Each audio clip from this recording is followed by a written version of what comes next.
Welcome back to the Max Effort Kitchen podcast. We got a great segment for you. It's called The Athlete and the Chef. So sit back, relax, and let's go.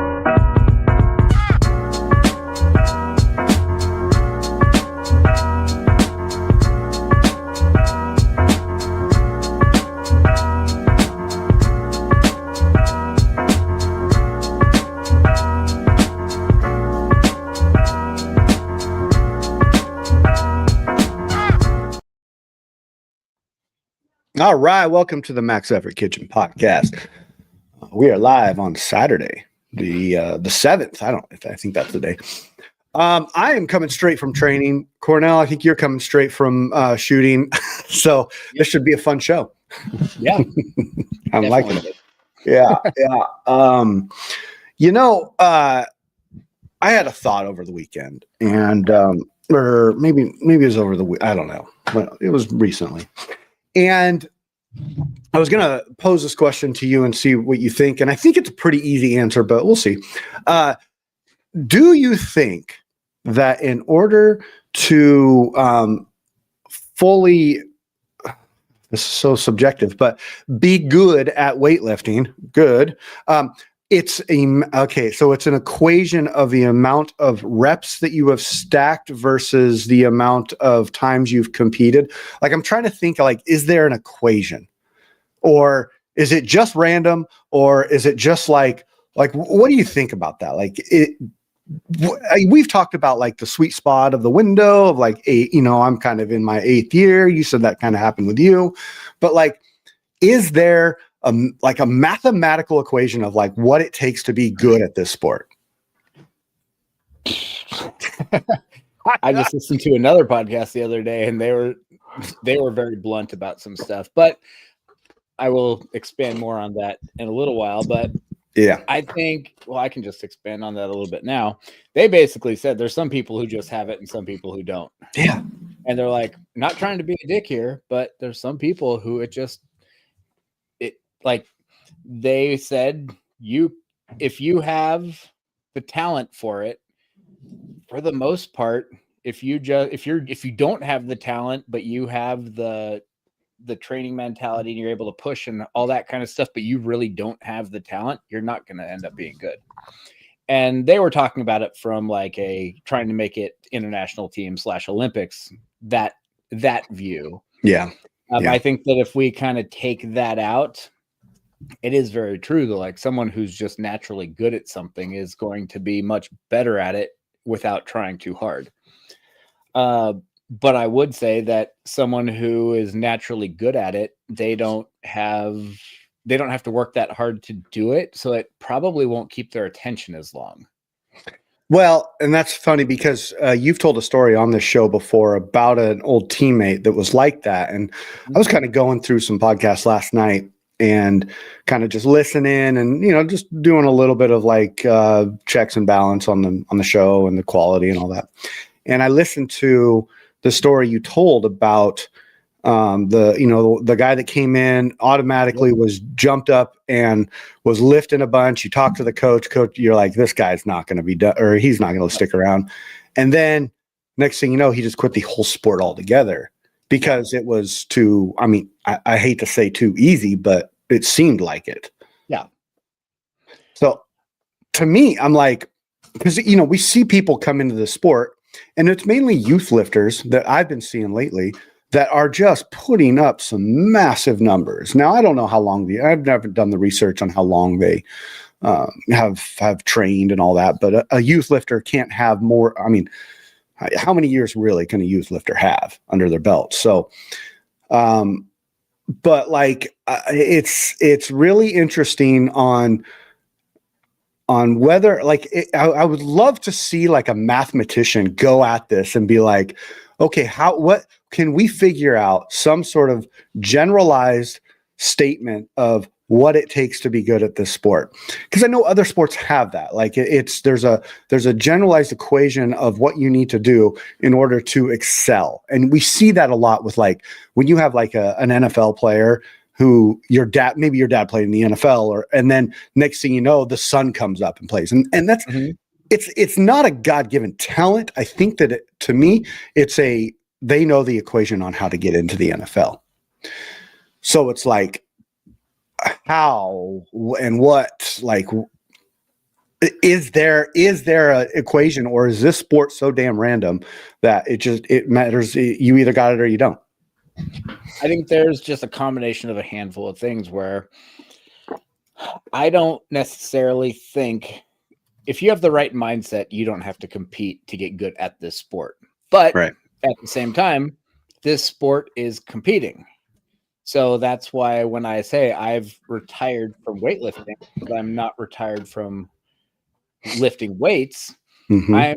I basically just said I'm done chasing the total. I'm done chasing the competition. I'm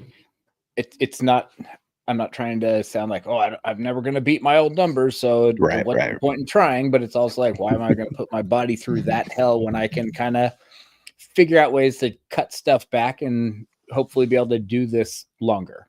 Yeah. I was going to say something, but yes.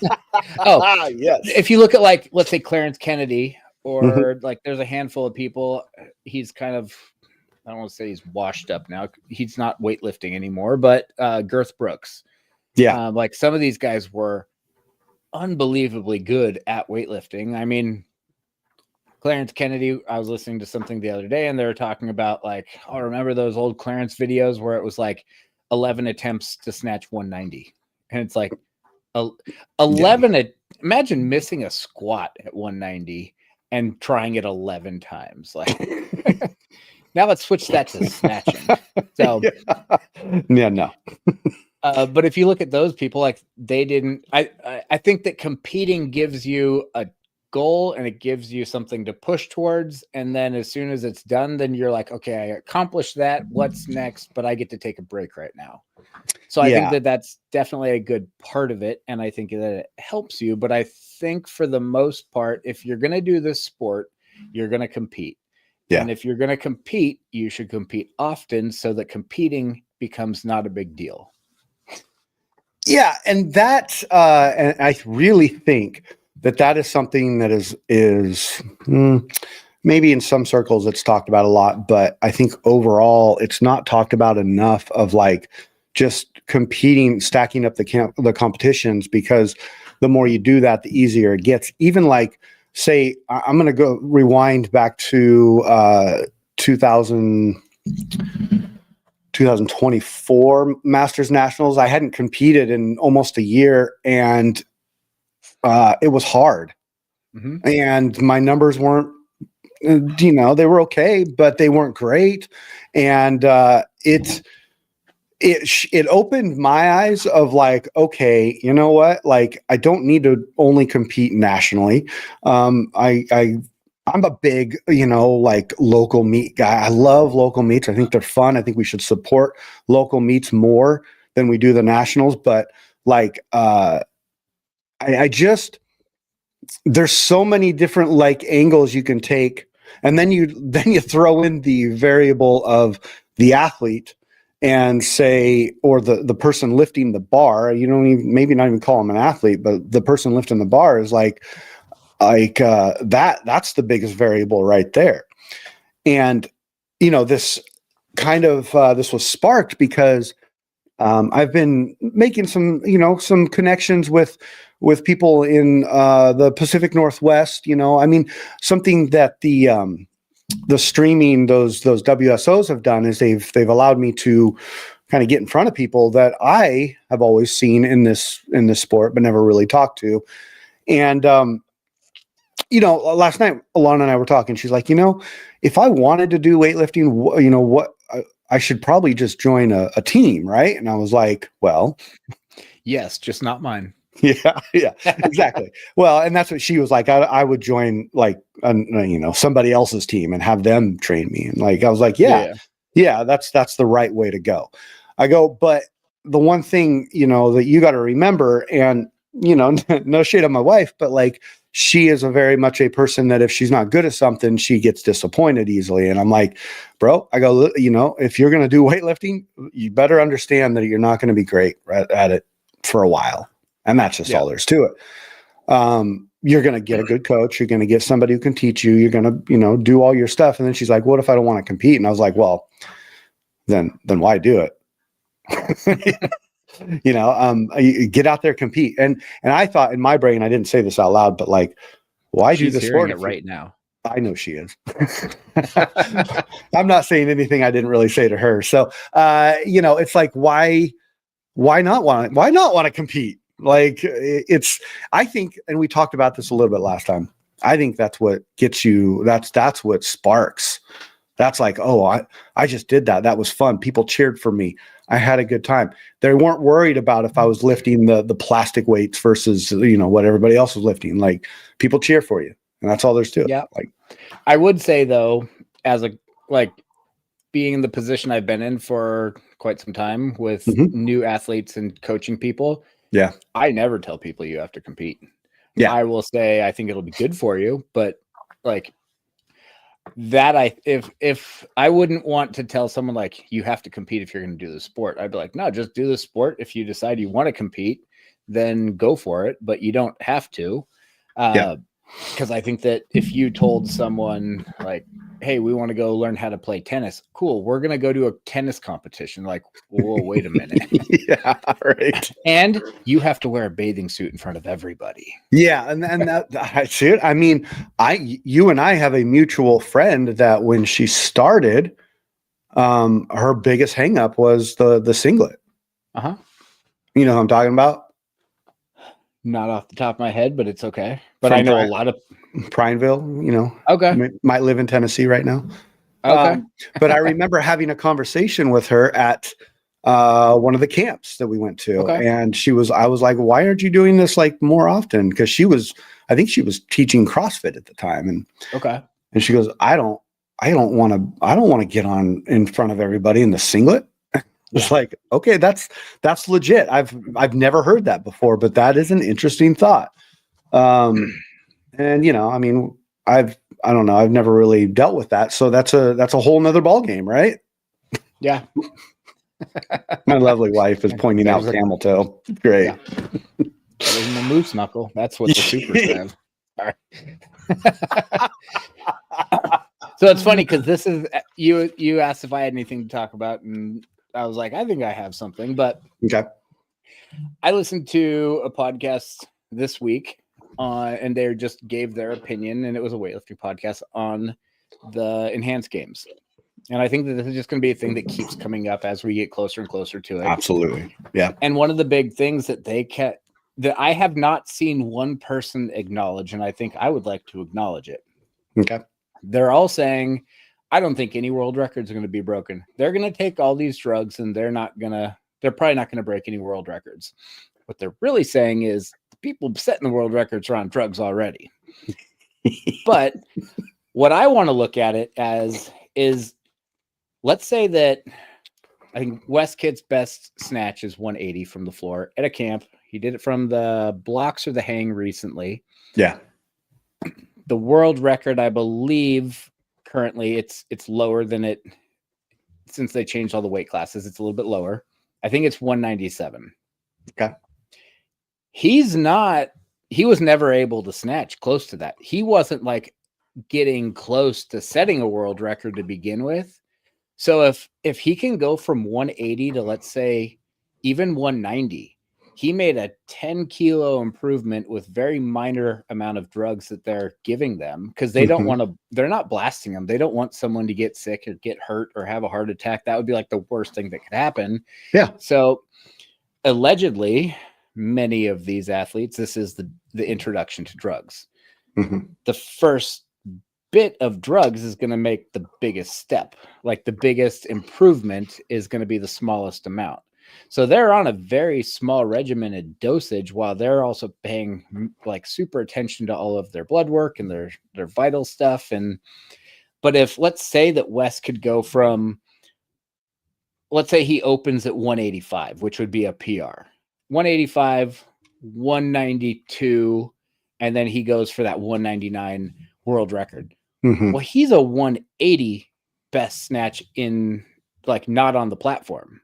And to go to add 20 kilos to that, I think that too many people are looking at just saying they're not going to break world records. Like, well, look at who's potentially getting close to even getting to the world records.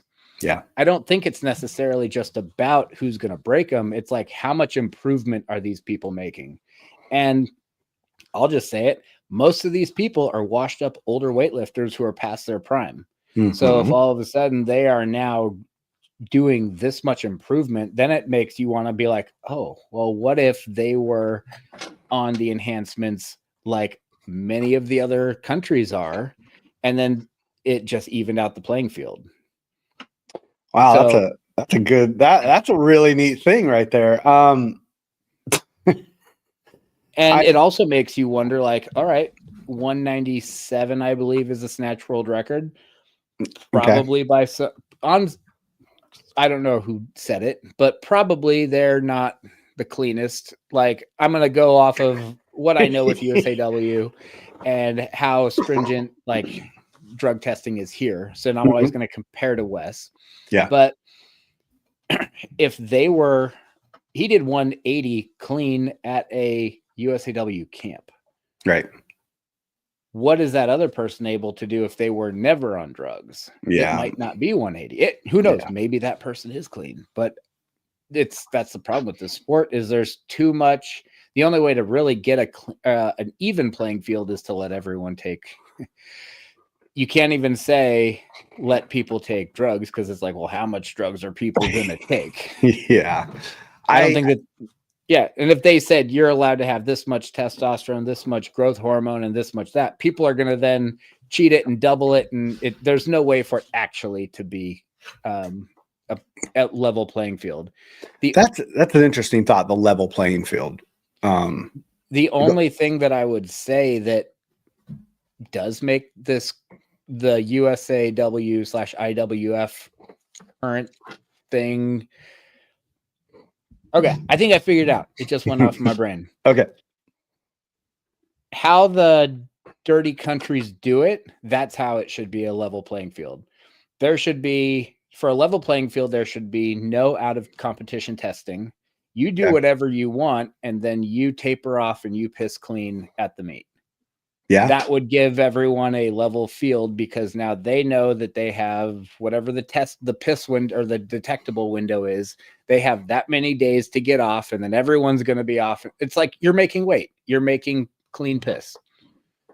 Like that's I mean that's a really good way of thinking about it. And because I was just about to be like, I don't know if there's such thing as a level playing field, but with certain restrictions like that, where it's like if out of competition testing is no longer a thing, now it's just in competition and everybody gets tested.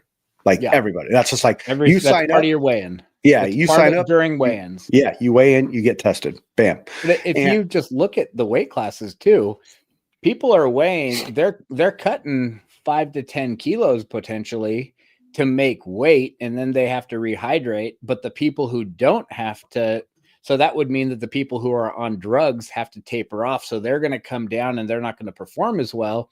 But the natural people who are extremely good at this sport who don't need drugs, they're not going to have any come down, and they're going to be feeling as good as they can. So yeah, that's an interesting thought. You know, I think no matter the system, there's always going to be a sense of trying to cheat it. I think that people are, in sports, it's so competitive that there's people out there that always want to get the upper hand, and that's fine. But I do like the idea of the level playing field. I think that I'm really going to be interested to see what comes from the enhanced games, if it's learning about the proper way to do drugs, or if it's about learning about what works and what doesn't. And what would be interesting if what comes from this is a something similar to what powerlifting does, which is, maybe there's a federation that's untested. Yeah. That just is always going. I don't think that'll happen, but it would be if somebody was out there thinking about doing that or making that, like, you should probably watch the enhanced games and be very, in tune on what's going on there. I don't know. I think the only way that'll realistically happen is if like the enhanced games just creates a federation. Because right now they're just creating an event, but they don't have I don't know. I think there's too many people who they like to hide behind I don't want to go on drugs because I want to see what my body can do on its own. And it's like, that's totally fine if that's what you want to do. Because I think that there's a lot of people who they want to hide behind, I've never done drugs. If I did drugs, what if I wasn't that good? Like, I could be this much better if I took drugs. I think there's a lot of people who have that mindset. And I'm not saying people should take drugs. I'm not saying people shouldn't take drugs. I think people should do what they want to do, what they enjoy. Yeah. And if you want to take drugs, cool. You're not supposed to compete. What we have all seen is that there's a lot of dirty people in this sport who kind of roll the dice. They do. So. They do. And, it's one of those things that like, okay, for instance, I just found out that there's a local person here that I know that got popped, and they got popped for the, and I can't think of the name of it. It's the estrogen blocker, Androzol. I don't know. Anyways, and I don't. I think the street name is Block a Bitch. Yes, yes. I just thought the person that was telling me the story was like, they didn't own up to it at first and acted like they don't know how it got there. And I'm like, well, that doesn't happen really. Doesn't just get into your system. But where I was going with that is the idea that like, if you want to compete, or if you want to do the things that allow us to have fun in the sport, do what you want to do, but you got to still stick to the regulations of the sport. And if you want to do drugs, but just, it is a risk. It's always against that risk reward thing, right? It's like, I'm going to risk it. And, who knows what's going to happen? I don't know. I don't know what the right answer, and I'm not here to judge anybody either. So, and then it leads to the idea, and this is probably my ignorance with what drugs do and how they work. But like, are there loading periods? Are there, if you do taper off, do you still get the benefits of them? Who knows? And that whole conversation of drugs I like that we're talking about it, because I think that people look at it as such a taboo thing to talk about, and we can't, USA prides themselves in all this like clean lifting and whatever. I just think that we need to drop the ego and be a little bit more educated on it, because then it might become something that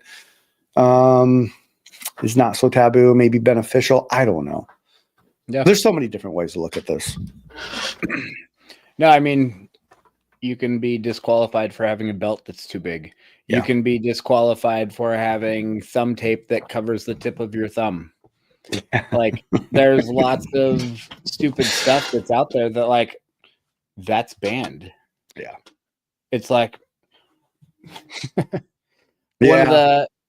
I'm running a blank on the guy's name, and I can't believe I'm having that blank on it. American lifter out of Northern California who went on drugs and then got popped, and then just posted like, here's what I hit in training. And it was like, I think he would have gotten like second place at Worlds. Is that the guy that everybody was accusing of the fake weights? No, this is like, I know it's not Ethan Herrick, but it's he was like a hassle-free guy. Okay. I don't know who you're talking about, but that's okay. Trains in his barn. You know who I'm talking about. He trains in his barn at his dad's house from like when he was a child. Yes. First one, he was like the youngest person before he used to be like the youngest kid to like clean jerk 400 pounds. Yeah, I know what you're talking about. What the fuck's his name? God damn it! I'm gonna look it up. This is what happens when you disappear out of the sport and you just totally disappear, and then you forget your name. So one of our old teammates decided to become online friends with him and just started DMing him all the time. This guy was a very chatty, talkative, like easy to talk to person. And then, so he started opening up to him about all this stuff. Mm-hmm. And he goes, when I popped, I was shocked that I popped. And he's like, what do you mean? He's like, because I popped for drugs I didn't take. I'm not saying I didn't take drugs. Really? I wanted to see what happened. But what the drugs that he got was tainted with other drugs that had longer half-lives. And that's what he ended up popping for. To see that's an interesting topic because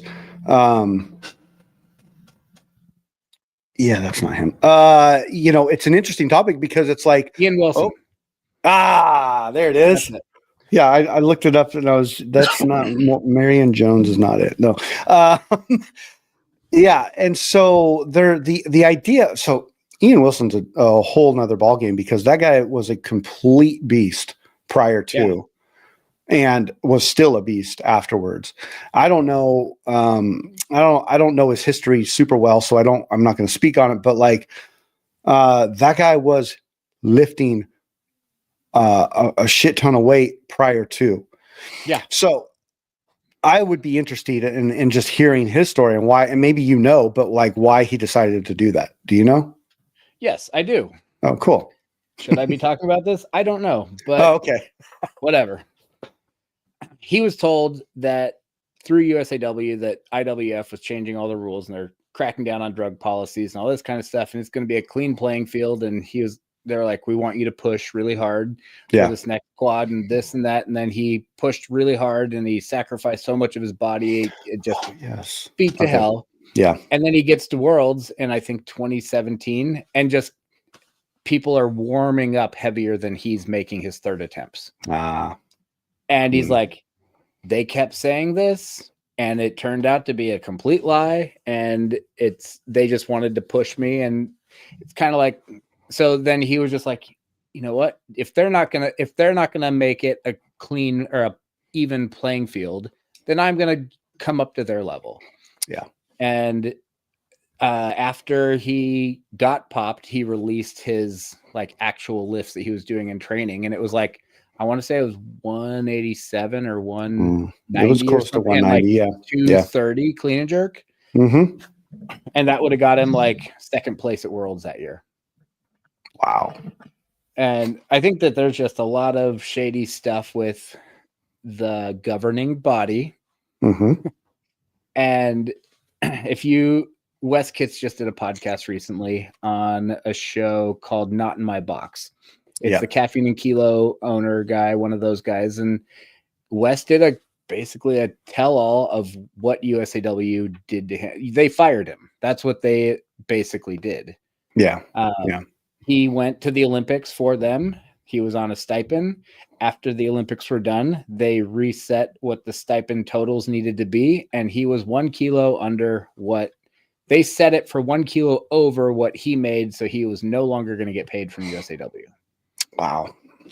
And that's why I think he's got a little bit of a chip on his shoulder and wanted to join the Enhanced Games. Cause it was like, all right, fine. Here you go. Let me go make my money over here because I know I can. That's kind of that's a very corporation business move to do something like that to somebody of being able to, like, especially Wes Kitts, man. Like, how much of his life did he put into weightlifting to represent the United States at the Olympics? How many? Was it 4? How many? No, 2. How many Olympics did he go to? 2 or 3? Yeah, 2. Okay. Yeah. But that's a lot of years. And to be kind of just tossed aside like that, especially when it's not like he was doing bad. I don't think he was meddling, but that's okay. I mean, I think someone Go ahead. someone's got to get last place. Yeah. And he wasn't, and he wasn't near the top, but he also wasn't completely near the bottom. Right. So, yeah. Yeah, that's a crazy story, and just like that, I did listen to that podcast, and I recommend anybody out there that enjoys West Kits, go listen to that. It's a pretty good one. The sound is all messed up. I don't know if it was for you. Yeah, it was a little messed up, but yeah, it was messed up. But I was like, I want to listen to this more than I want to be annoyed. So. Well, overall, I think that the idea that this is a completely clean sport in any nation is wrong. I just think that we need to have a little bit more common sense in that, and understand that, like, if you want to claim the clean sport, then you need to test everybody. And I've said that many times. Everybody should be tested, regardless age, group, what doesn't matter. You want to claim it's a clean sport. You want to put that. It's like when you get something certified, like I know you love everything about LEED certifications, but if you want to get like a building certified to be, energy efficient, you have to go through a series of steps. It's the same thing as an athlete. If you want to say that it's a clean athlete, they have to go through the series of testing to make sure that that's the case, or else you can't have that sticker that says you're clean. That's it. Yeah. It's not, but it's almost like saying, hey, sign up for your weight class. We're going to weigh 3 of you. Yeah.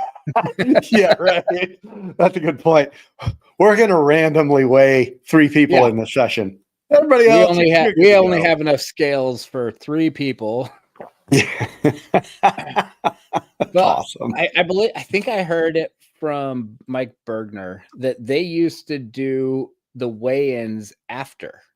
So you would go compete, and then they weighed everybody, and then they did their stuff based on like what you weighed in after the meet. So it didn't matter what this was like in like the 30s and 40s. I think it was even before his time, but he was talking to somebody about it. And then I just like to, whenever I'm at his place, I like to like sit there and just listen to stuff. Cause I'm like, you don't hear about this from anyone. And this is the guy you'd want to hear it from.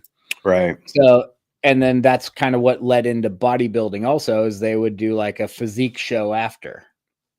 Wow.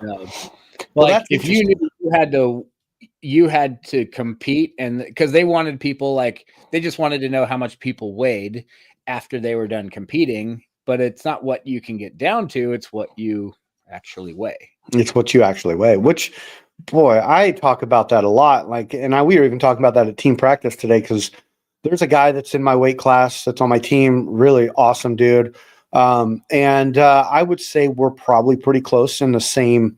He's 2 years older than me, but we're pretty close in the weights that we're lifting. And I was asking, we're talking about Masters Nationals, and I'm asking him like, hey, what, you lifting at 110? He goes, no, I'm going down to 94. And I was like, all right, cool, dude. What, it's, to me, I've always had success lifting at where my body sits, and I will never change that. I've tried the cut. It just doesn't work for me. I've seen you be very successful at it.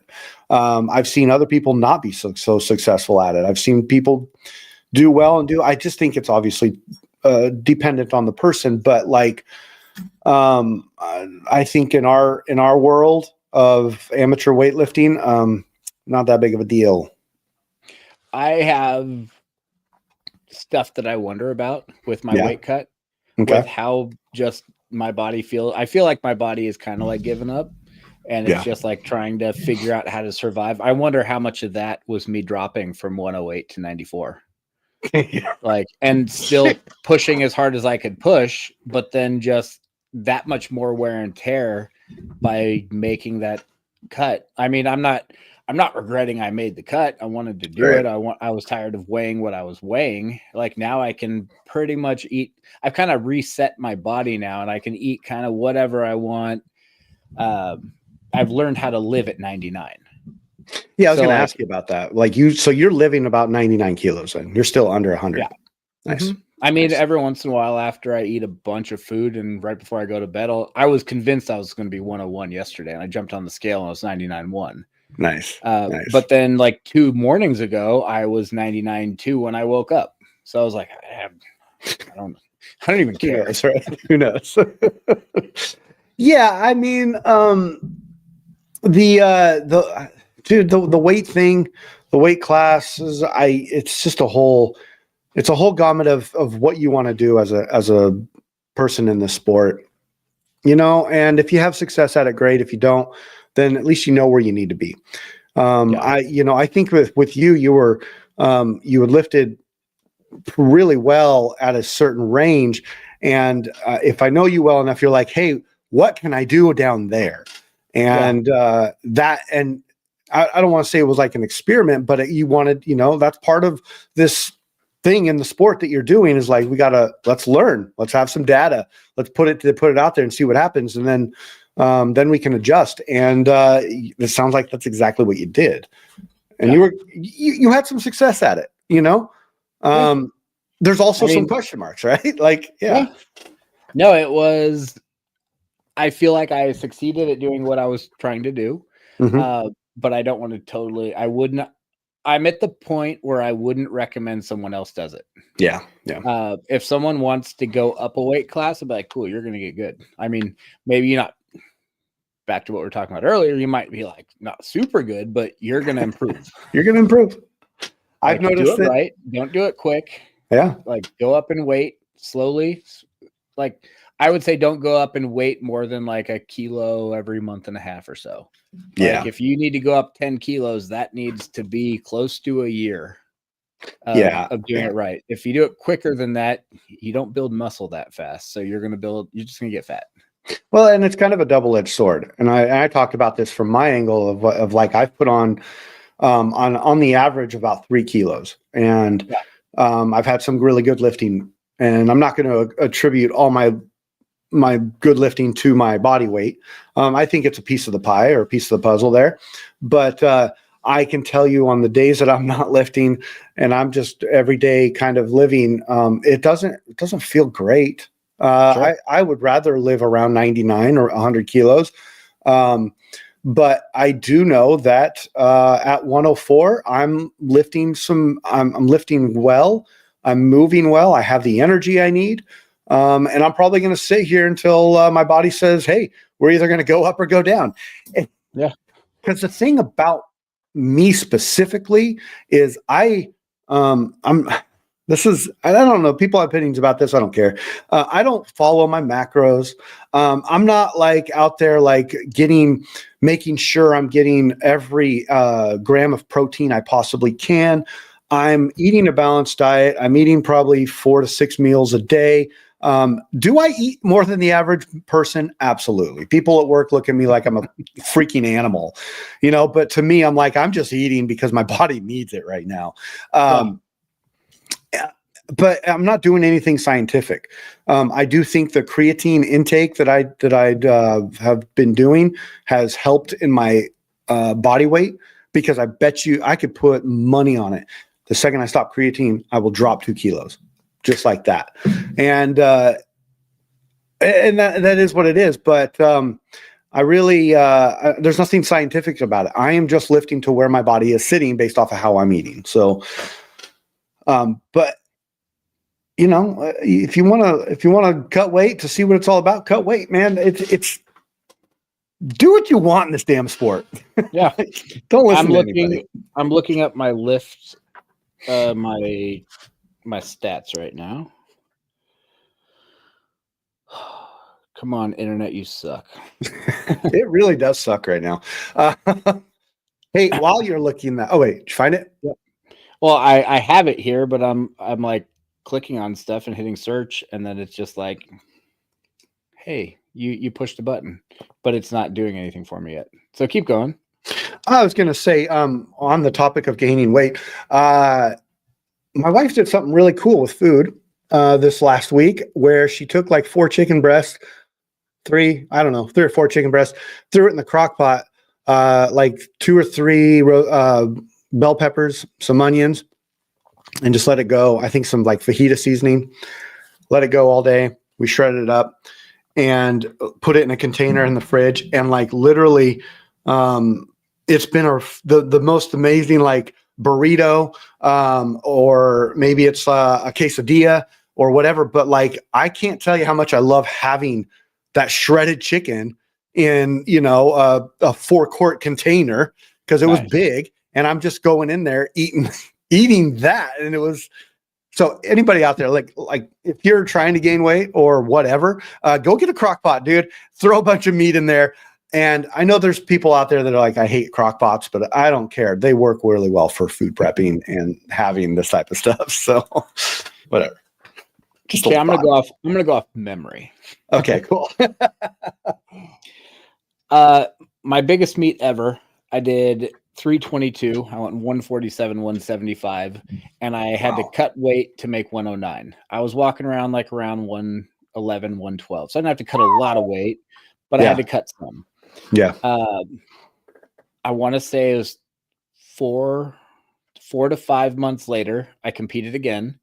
And I kind of had a plan where I knew who I was going to be competing against, and I knew I wouldn't be able to beat them. I mean, Dave Garcia, like, yeah, I remember USA, this. Yeah. like superstar. Mhm. And I wanted I could win an Onyx belt if I won. So I'm like, I'll make the cut. Yeah. But I was force feeding myself to weigh 111, 112. Yeah. Like Totally. that was not a pleasant thing. So I was realistically living around, my body was sitting at like 108.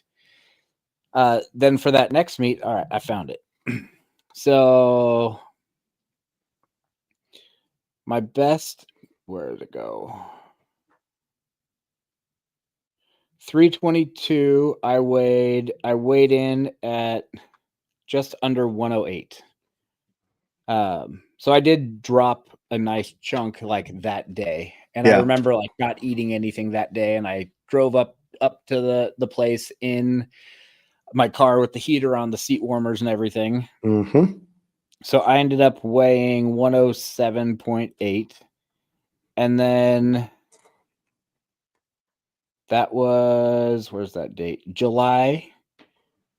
Yeah, July, I weighed that. Then in November, July 22nd, November. Oh, okay. July 22nd, I weighed in at basically 108. No, sorry, that was July. It's like all over the place here. In December, I weighed 102. I competed in the middle there. Yeah. But in December, so 5 months later, I weighed in at 101.75 and I went 148, 169. So I went from 322 to 317. That's totally reasonable because from then, okay, I finished my meet. Then I was probably living at 107. So then I dropped 3 kilos and cut 2. So I didn't lose that much weight. No, but you didn't. Then when I dropped down to 94, like my best meet, I want to say it was 285 because it's not on here because they are only taking USAW stuff. Yeah. 280, maybe 2. I went 131. I don't even know if it's that high.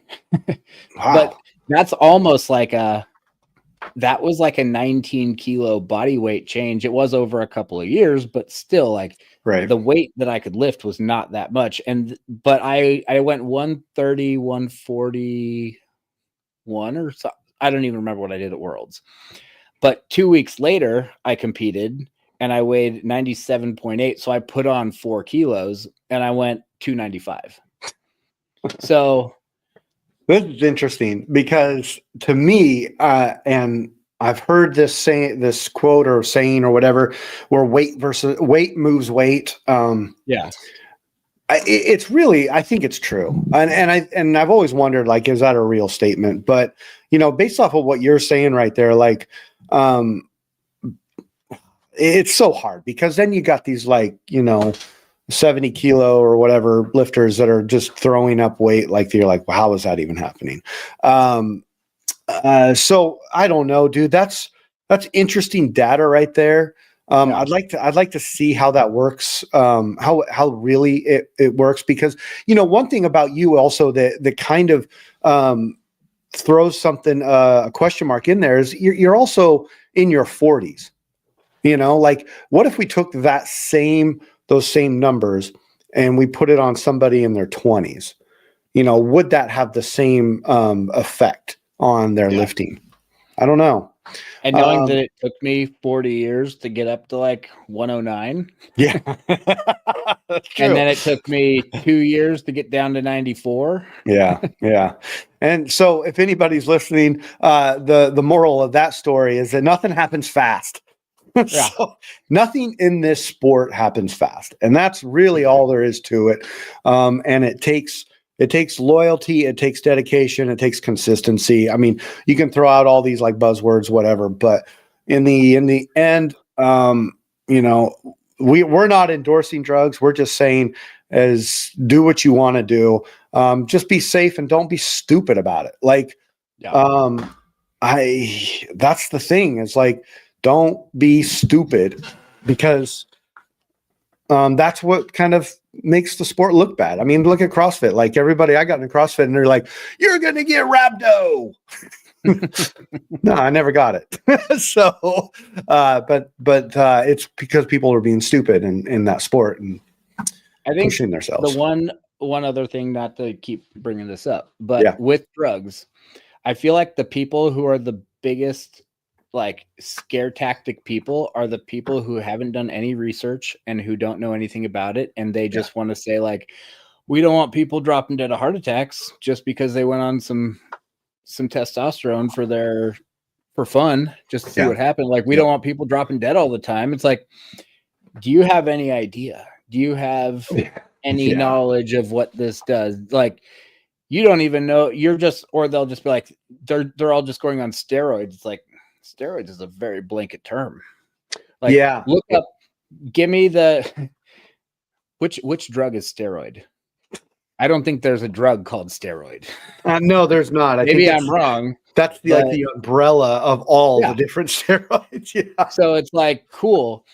Who's that's like saying that taking some mushrooms is the same thing as doing heroin. Yeah. Like, you're doing drugs.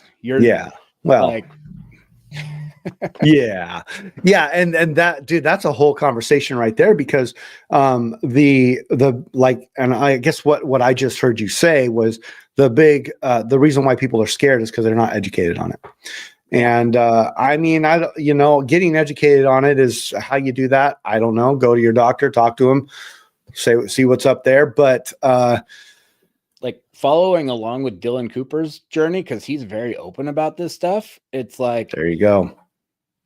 Look at he's not just doing steroids. He's on a very scheduled out regimen. He's getting his blood work done regularly. He's telling people, hey, don't do this unless you're doing this. You don't want to just, so. Which I really like what he's doing, because he's not hiding anything. And he's being very open about it. And what that's doing is it's creating some education around it. So hopefully, I mean, if you want the real education, I think he said in that podcast, like, I put the actual what I'm doing behind a paywall. So that way, if you really want to know, you gotta kind of pay for it and put some time and effort into it. But I like that. I like what he's doing there. Overall, again, I think that the sport is very complicated, but no matter the drugs, no matter the body weight, no matter what you're eating, no matter who your coach is, whatever, it takes time under tension, and that's all there is to it. Like, you can't cheat that, and I just that's my personal opinion. So I like that. Yeah. Cool, man. Cool. Well, 49 minutes. I like it. I feel like we could probably talk forever on this. But we're going to call it. I think we could keep talking about it, but we're just going to keep looping around to the same thing. You're going to hear us say the same thing over and over. Cornell, thank you. Everybody else, thank you for listening. I do want to throw out two things before we go. One, happy birthday to Damon. If y'all know us, you know who Damon is. Damon, I know you listen to this, so happy birthday, my friend. And two, next Friday, I'm going to be doing a show with two coaches. One is a gym owner / coach. The other is a coach. We all know him as Joe. And it's going to be a live show, kind of like a little roundtable situation, just an experiment, see what happens. It might be a once a month thing. It might just be a one-off thing. So we'll see how it works. But I'll be posting questions. I'll be posting the time. It's going to be next Friday, sometime during the day. So anyways, everybody, thank you for listening. Cornell, obviously, thank you. And we'll talk to you all later. Adios. Bye.